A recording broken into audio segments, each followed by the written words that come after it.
으로 축원합니다. 예수님은 갈릴리에서 사역을 마치시는데 많은 기적을 일으키셨죠. 그래서 사람들의 큰 인기를 얻었고 또 많은 사람들이 이 예수님을 따르게 되었습니다. 하지만 예수님이 이 주장하는 것이 무엇인지 그 핵심을 알게 되니까 그 사람들이 실망을 하고 예수님을 떠나기 시작했어요. 그래서 이제 남은 사람은 12명의 이 제자만 남게 된 거죠. 게다가 예수님을 이렇게 보니까 이 예수님이 갈릴리를 떠나고 싶어하는 마음이 없으신 것 같아요. 그냥 거기에 주저앉고 싶어 하시는 것 같은 그런 모습을 보였습니다. 왜냐하면 요한복음 6장의 사건들은 유월절을 배경으로 하고 있고요. 오늘 요한복음 7장은 초막절을 배경으로 하고 있습니다. 근데 이 본문의 2절에 보면 나와 있죠. 2절에 보시면 초막절이 다가왔다라고 말씀하고 있지 않습니까? 그러니까 이 6장과 7장 사이에는 한 6개월 정도의 시간이 흐른 겁니다. 그러니까 유월절은 봄 절기에 있는 명절이고 초막절은 가을 절기에 있는 명절이지 않습니까? 우리가 오후 예배 시간에 다 공부했잖아요. 그래서 한 6개월 정도가 흐른 거예요. 그러니까 예수님은 6개월 정도 계속해서 갈릴리에 지금 머물러 계시는 거죠. 그리고 그 이유를 성경은 뭐라고 얘기하냐면 1절에 보세요. 그 후에 예수께서 갈릴리에서 다니시고 유대에서 다니려 아니하심은 유대인들이 죽이려 함이러라 라고 이야기하고 있습니다. 그러니까 예수님에 대한 이야기가 유대 전체에 큰 이슈가 됐고 그러면서 종교적인 어떤 적대감들이 고조되고 있었습니다. 특히 이 유대와 예루살렘에 있는 이 많은 유대인들이 예수님을 죽이려고 음모를 꾸미고 있었습니다. 예수님이 이걸 다 아신 거죠.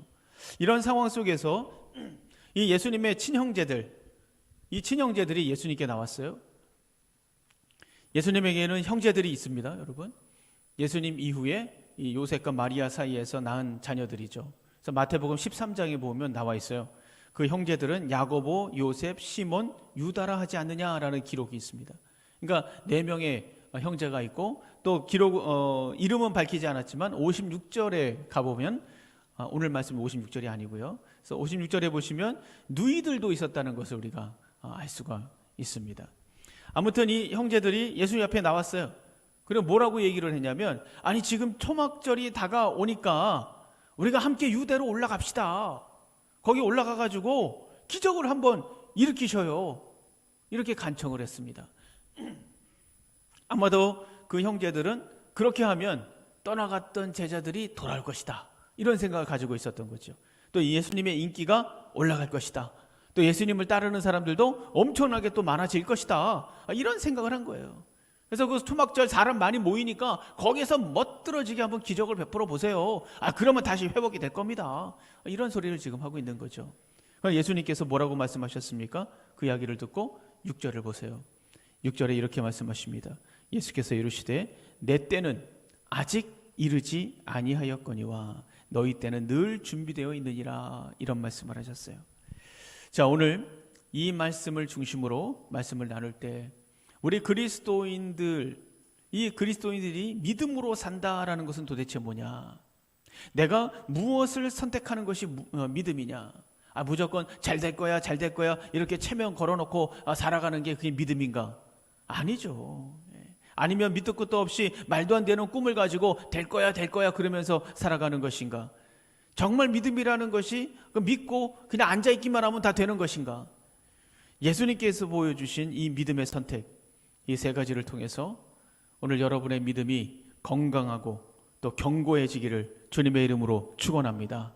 그래서 여러분의 믿음이 살아있는 능력이 되시기를 다시 한번 주님의 이름으로 축원합니다. 자, 첫째 한번 따라해 주세요. 낙심을 거절하고 기다림을 선택한다.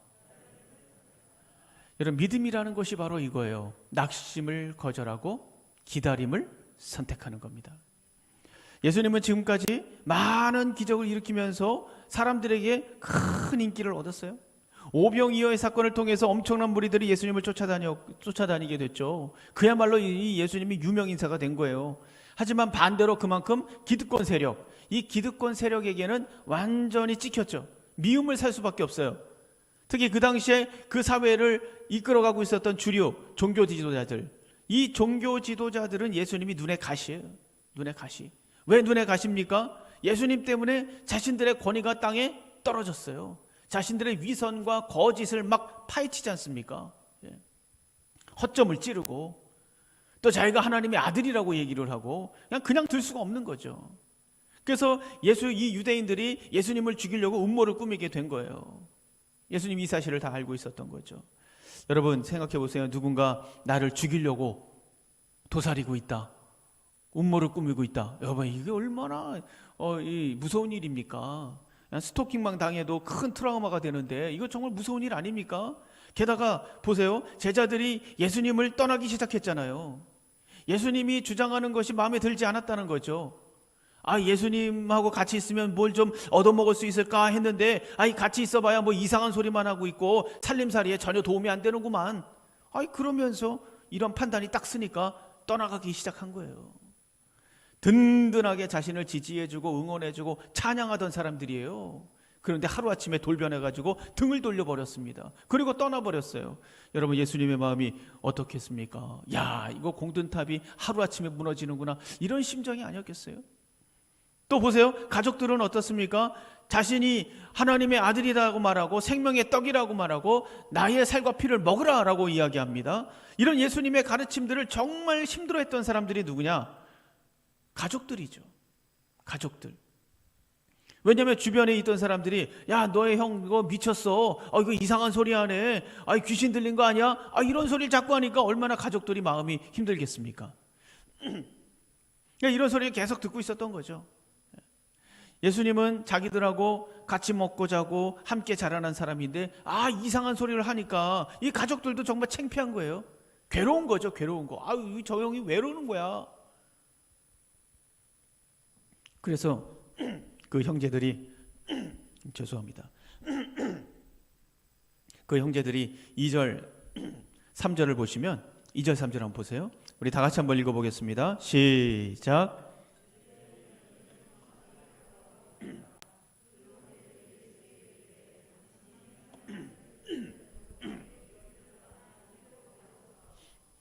여기서 이러지 말고 유대로 가십시오. 유대로. 그렇게 얘기했어요. 5절을 보세요. 그래서 5절을 보면 이는 형제들까지도 예수를 믿지 아니함이로라 라고 이야기하고 있습니다.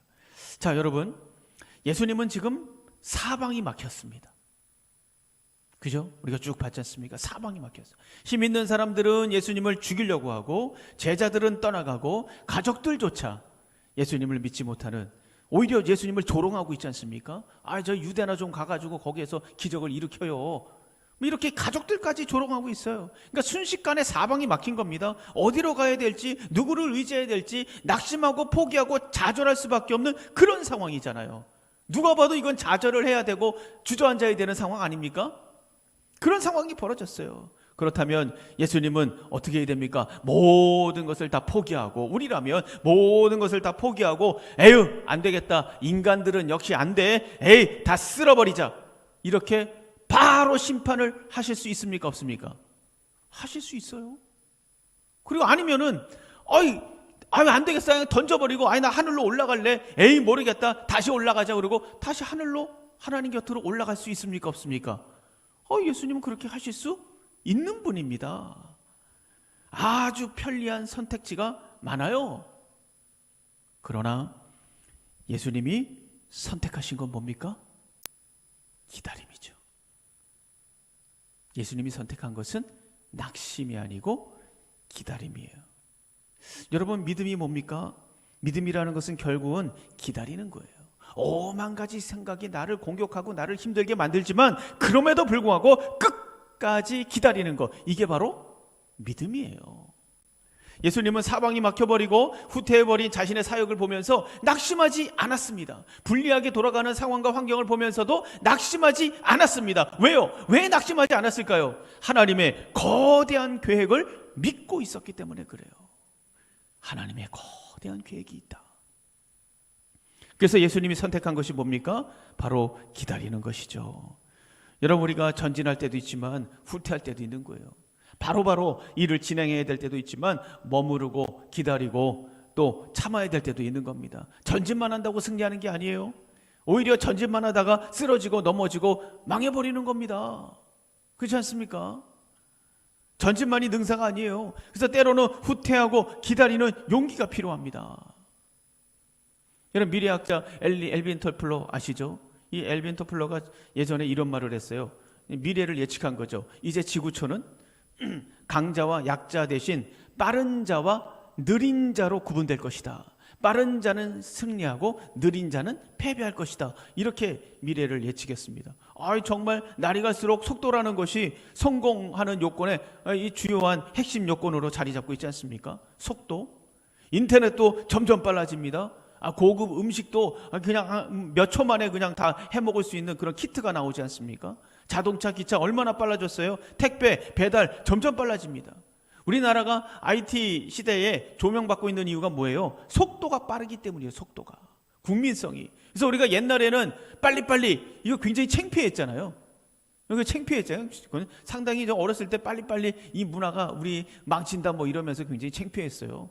근데 지금 이 빨리빨리가 우리의 자랑이 됐습니다. 자랑이. 아무튼 문제는 뭔가 속도를 가장 중요하게 여기는 시대에 살다 보니까 이 기다림이라는 것을 오해한다라는 거죠. 기다림이라는 것을. 기다려야 하는 순간이 다가오면 기다리지 못하고 그래 이건 실패다. 이건 거절이다. 이런 의미로 인식을 하고 주저앉아 버리고 낙심하고 좌절하는 거예요. 사랑하는 성도 여러분, 빠른 것도 필요하지만 인생은 기다림이 중요합니다. 성숙이라는 것은 기다림을 통해서 만들어지죠. 여러분 생각해보세요. 나무가 제대로 나무가 되려면 몇 년 정도 자라야 됩니까? 50년에서 100년은 자라야 나무 멋있다 이 정도는 됩니다. 인간도 마찬가지예요. 이 아기도 엄마 뱃속에 있다가 태어나려면 꼬박 10달을 채워야 됩니다. 스피드 시대니까 난 5개월만 있다가 나와야지. 그런다고 인간이 됩니까? 아니요. 빨리 나올 수가 없어요. 하다못해 밥을 해먹을 때도 뜸을 들여야 됩니다. 뜸을. 그래야 밥이 맛있죠. 그래서 사도 바울은 갈라디아서 6장 9절 이렇게 말하잖아요. 우리가 선을 행하되 낙심하지 말지니 포기하지 아니하면 때가 이름에 거두리라. 이렇게 말씀하셨어요. 이렇게 얘기했어요. 우리가 간절히 기도하고 열심히 도전하고 선한 능력을 다하는데도 불구하고 아무 일도 일어나지 않아도 낙심하지 말라는 거예요. 낙심하지 말라는 겁니다. 낙심을 거절하고 기다림을 선택하라. 여러분, 우리가 기다림을 선택할 수 있는 이유가 뭡니까? 예수님께서 그러셨던 것처럼 하나님의 거대한 계획이 있다는 것을 믿기 때문입니다. 여러분 믿으십니까? 믿으십니까? 생텍쥐페리 아시죠? 이 어린 왕자에 보면 이 어린 왕자가 이런 말을 합니다. 사막이 아름다운 것은 오아시스 때문이다. 참 멋진 말 아닙니까? 사막이 아름다운 것은 오아시스 때문이다. 마찬가지라고 생각해요. 우리 인생 속에 있는 이 기다림이 오히려 아름다운 이유는 뭐냐? 하나님의 거대한 계획이 있기 때문입니다. 하나님의 놀라운 약속이 있기 때문에 그렇습니다. 그래서 우리의 기다림이 아름다운 거예요. 그래서 우리가 기다릴 수 있는 것이고 그 기다림을 통해서 하나님께서 역사하시는 겁니다. 지금 여러분 생각해 보세요. 뭐 때문에 낙심하고 있습니까? 우리 자녀들 때문에? 여러분이 하고 계시는 사업 때문에? 아니면 결혼 때문에? 직장 때문에? 그 어떤 것이든 낙심을 거절하고 기다림을 선택하는 믿음의 선택이 저와 여러분에게 있기를 주님의 이름으로 축원합니다. 자, 두 번째 한번 따라해 주세요. 나의 때가 아니라 하나님의 때를 선택한다.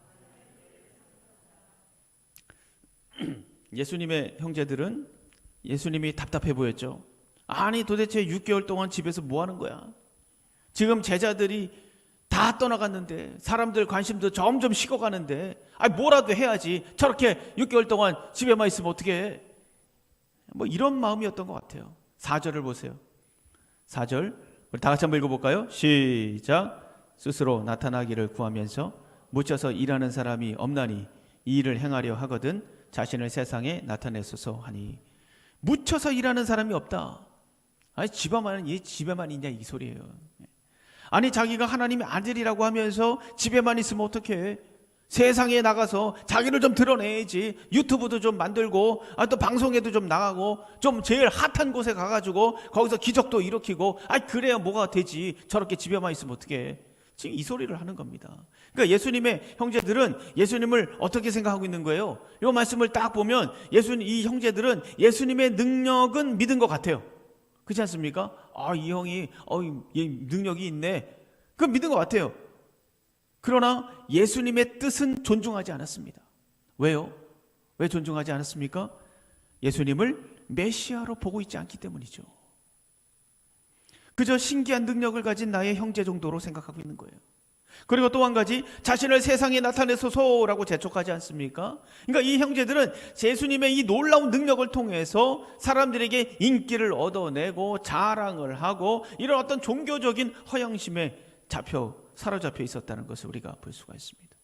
그리고 마지막으로 이 사람들은 예수님이 가진 이 놀라운 능력으로 예수님이 왕이 되면 자기들도 한 자리 얻을 수 있다, 이런 생각을 가지고 있었던 것이죠. 그래서 이런 어떤 기대와 욕심을 가지고 이 예수님의 형제들은 예수님을 재촉한 거예요. 재촉한 거예요. 유대로 올라가라. 마침 초막절이니까 좀 올라가라. 그러나 이것은 예수님의 형제들이 생각하는 때였습니다. 예수님의 형제들이 생각하는 시간표였죠. 그러니까 예수님은 여기에 대해서 이렇게 말씀하십니다. 6절, 예수께서 이르시되 내 때는 아직 이르지 아니하였거니와 너희 때는 늘 준비되어 있느니라. 나의 때와 너희들의 때가 다르다라는 거죠. 너희들이 생각하는 때와 내 때가 달라. 예수님께서 말씀하시는 때는 어느 때를 말합니까? 내가 하나님의 아들이다, 내가 메시아다, 내가 구원자다, 이 사실을 선포하면 많은 사람들이 예수를 믿고 구원받는 때, 이 때를 얘기하는 거예요. 예수님께서 말씀하시는 때는, 다시 말하면 하나님께서 계획하신 구속의 때를 얘기하는 겁니다. 예수님은 이렇게 세상이 말하는 시간을 따라서 행동하지 않았어요. 세상이 요구하는 시간, 재촉하는 시간을 맞춰서 일하지 않았습니다. 예수님은 온전히 하나님의 시간과 목적에 따라서 일하고 계셨다라는 것을 우리가 볼 수가 있어요. 그렇지 않습니까? 그야 형제들이 재촉하고 제자들이 재촉하면 마지못해 가실 수도 있는 거 아니에요? 그런데 아니다. 너희 때와 내 때는 달라. 그걸 계속 기다리셨어요. 하나님의 때와 하나님의 시간표, 이걸 알고 계셨기 때문에 거기에 맞춘 거예요. 우리는 어떤 습관을 가지고 있습니까? 자기 시간표대로 살아가는 습관을 가지고 있죠. 초등학교 나오면 중고등학교 가야 되고, 중고등학교 나오면 대학 가야 되고, 대학을 간 다음에 뭐 해야 됩니까? 직장을 가야죠. 직장 가면 뭐 해야 됩니까? 결혼해야죠. 결혼하면은 애들 키워야죠. 애들 키우고 또 그 다음에 뭐 해야 됩니까? 노후 준비해야죠. 그 다음에 뭐 해야 됩니까? 노후를 좀 여유 있게 보내야죠. 이런 시간표를 가지고 우리가 인생을 살아가고 있지 않습니까? 나름대로의 시간표를 가지고 하나님을 바라보고 있어요. 그리고 하나님에게 내가 생각하는 시간에 좀 맞춰달라고 우리가 얘기합니다. 내가 생각하는 때에 좀 맞춰주세요, 하나님. 바로 지금이 내가 좀 돈을 좀 벌어야 되는 때입니다. 돈이 굉장히 필요합니다.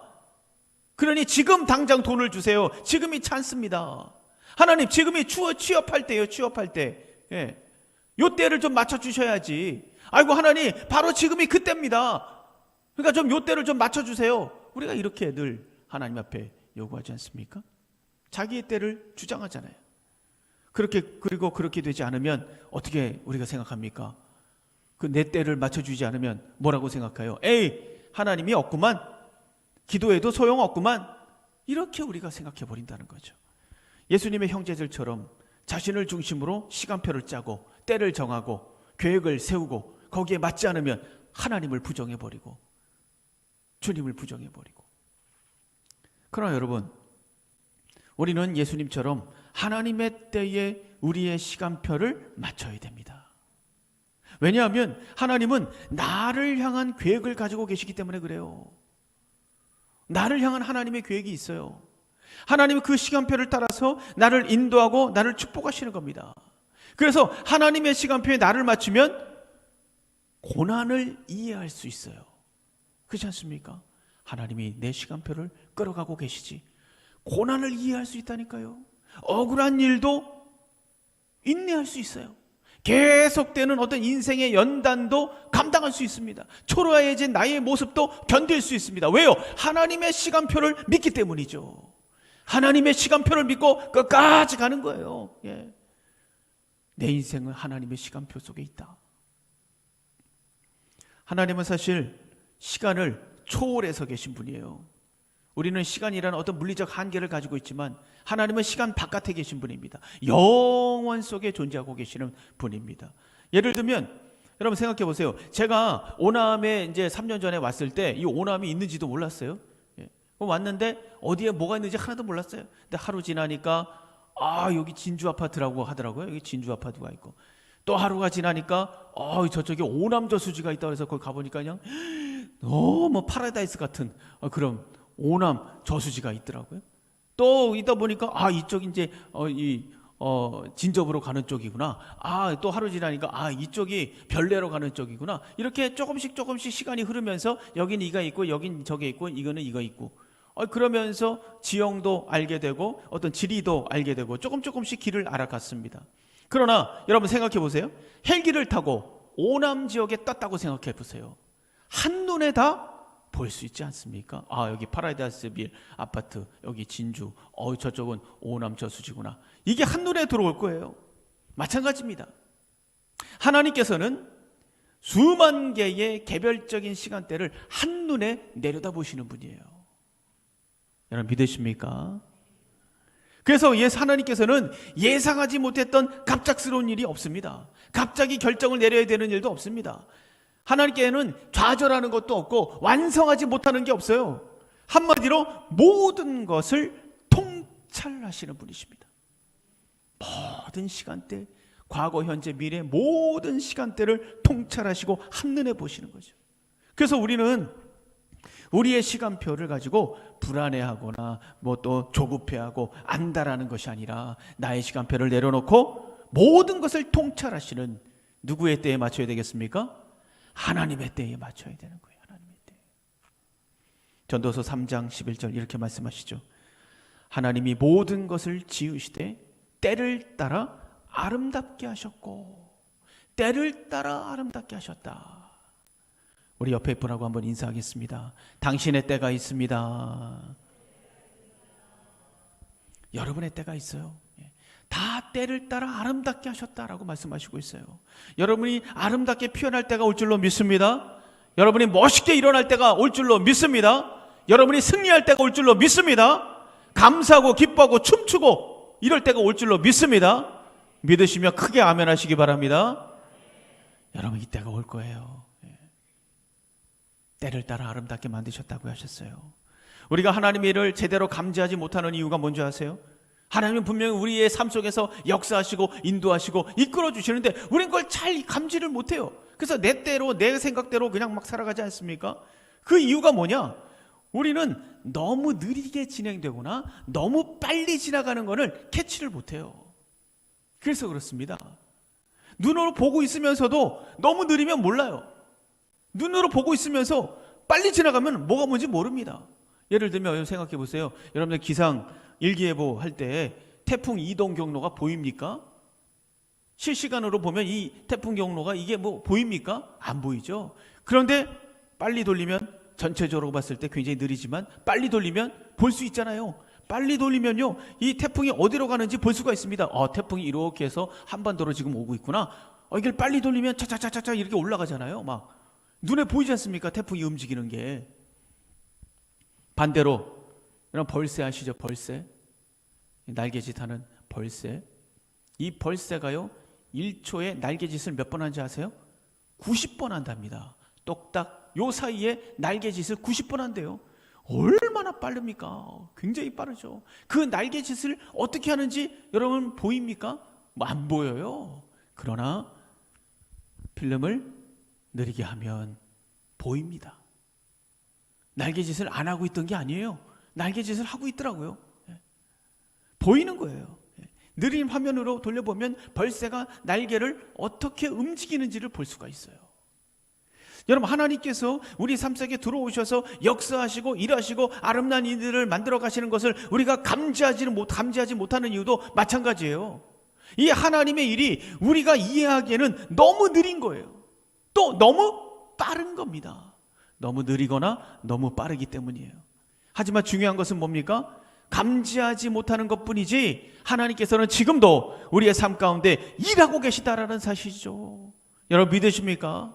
믿으십니까? 하나님께서 여러분의 삶 가운데 일하고 계신다는 것을 믿으시기를 바랍니다. 너무 빠르니까 모르는 거고 너무 느리니까 안 보이는 거예요. 여러분의 삶 가운데 하나님은 지금도 역사하고 계십니다. 우리가 하나님께서 일하시는 것을 완벽하게 알지 못하지만 두려워하지 마세요. 여러분 염려할 필요가 없습니다. 왜요? 하나님은 우리의 때와 시간을 아름답게 예비해 두셨기 때문에 그렇습니다. 말씀하셨잖아요. 전도서에서 아름답게 예비해 두셨습니다. 그렇다면 우리가 해야 될 일은 뭡니까? 우리를 향한 아름다운 때를 위해 일하시는 하나님을 사모하는 거예요. 하나님을 신뢰하고 하나님을 예배하고 하나님을 앙망하는 겁니다. 이게 우리가 할 일이에요. 나의 인생이 불확실하고 어려워질수록 더 기뻐하셔야 돼요. 더 기대하셔야 됩니다. 왜냐하면 그만큼 나를 위한 하나님의 서프라이즈가 놀랍게 준비되고 있다는 것을 의미하는 것이기 때문에 그렇습니다. 예수님께서 자신의 때를 하나님께 맞췄을 때 하나님은 어김없이 아름다운 부활의 시대, 생명의 시대, 구원의 시대를 열어주셨잖아요.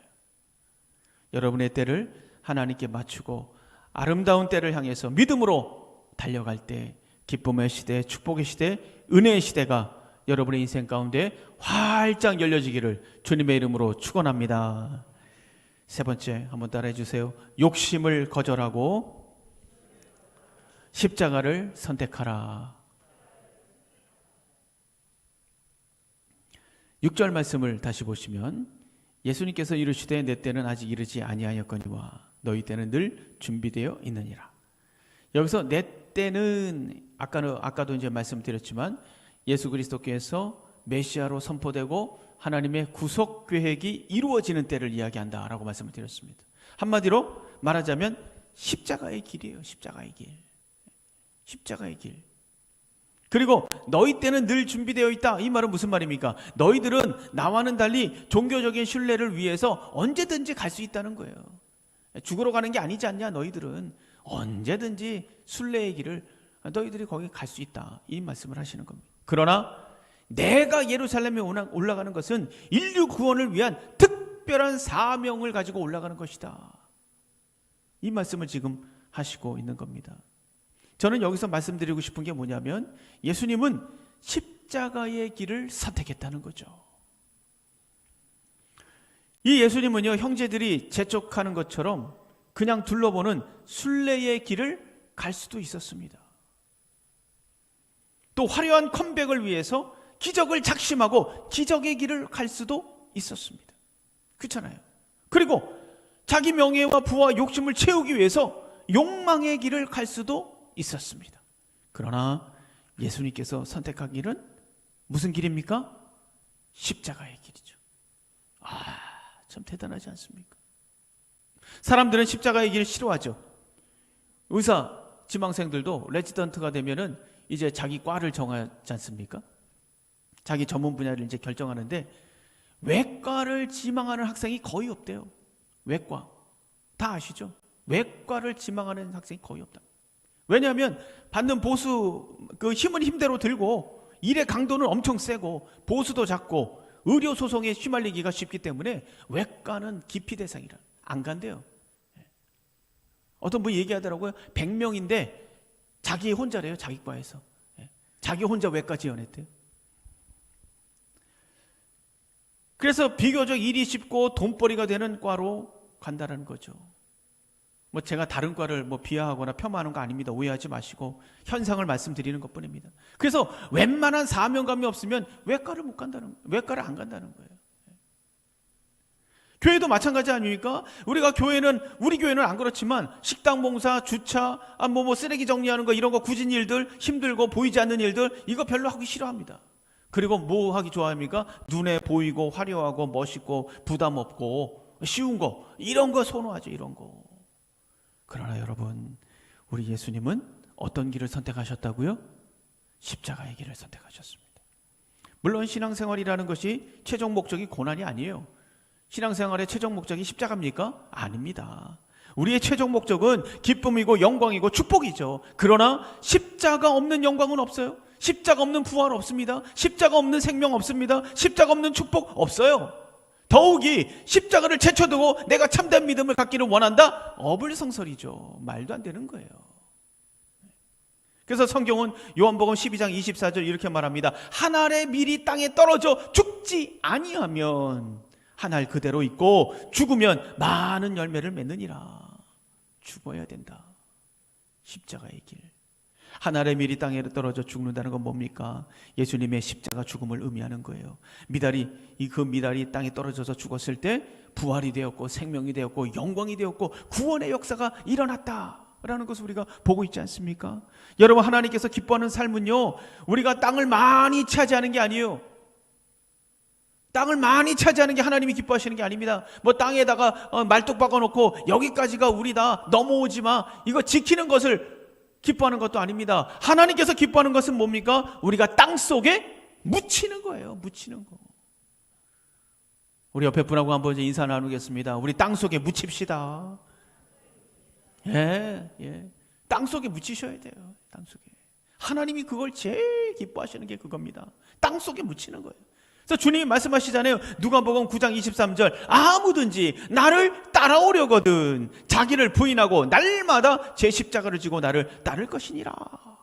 십자가를 선택하라고 지금 말씀하시는 거예요. 여러분, 이것은 오해하지 마십시오. 십자가를 선택하라는 말은 우리를 십자가로 초청하시는 거예요. 십자가를 초청하시는 거예요. 예수님께서. 참 이상하다. 예수님이 왜 하필 하고 마는 것 중에 십자가로 우리를 초청하는가? 우리 힘들게 만들려고? 아닙니다. 우리를 괴롭게 만들려고? 아닙니다. 그 이유는 십자가를 통과할 때 한 알의 밀이 땅에 떨어지고, 그러면 거기에서 싹이 나고 잎이 나고 줄기가 자라나고 꽃이 피우고 열매를 맺기 때문이에요. 그러니까 십자가를 통과할 때 변화가 있고 생명이 있고 구원이 있고 역사가 일어나는 겁니다. 지금 여러분이 짊어져야 될 십자가 어떤 것이 있습니까? 혹시 그 십자가를 거부하고 있습니까? 도망치고 계십니까? 부정하고 있습니까? 아니면 모른 척하고 있습니까? 여러분, 십자가를 두려워하지 마세요. 십자가를 짊어지려고 결단하고 뛰어드는 순간 우리 하나님께 약속하셨어요. 우리에게 감당할 힘과 지혜를 주실 것이다. 이렇게 약속하지 않았습니까? 자신의 세속적인 모든 욕망을 내려놓고 인간적인 얄팍한 추측과 두려움 다 내려놓고 십자가를 짊어지고 십자가에 도전하고 십자가를 선택하는 믿음의 선택이 여러분에게 있기를 주님의 이름으로 축원합니다. 자, 믿음의 선택 3가지. 낙심을 거절하고 기다림을 선택하시기 바랍니다. 인간의 때, 나의 때를 거절하고 하나님의 때를 선택하시기 바랍니다. 욕심을 거절하고 십자가를 선택하시기를 바랍니다. 세상 사람들이 보기에는 야, 저런 미련한 게 어딨어? 저런 미련한 방법이 어딨어? 라고 말할지 모르지만 영원한 세계를 바라보는 사람들은 다릅니다. 이 땅만 바라보고 있으면 이게 미련한 일이죠. 그러나 영원한 세계를 바라보고 있는 사람에게는 이것보다 가치 있는 믿음의 선택이 어디 있겠습니까? 순간순간 믿음으로 선택하면서 풍성한 그리스도인의 삶을 누리기를 주님의 이름으로 축원합니다.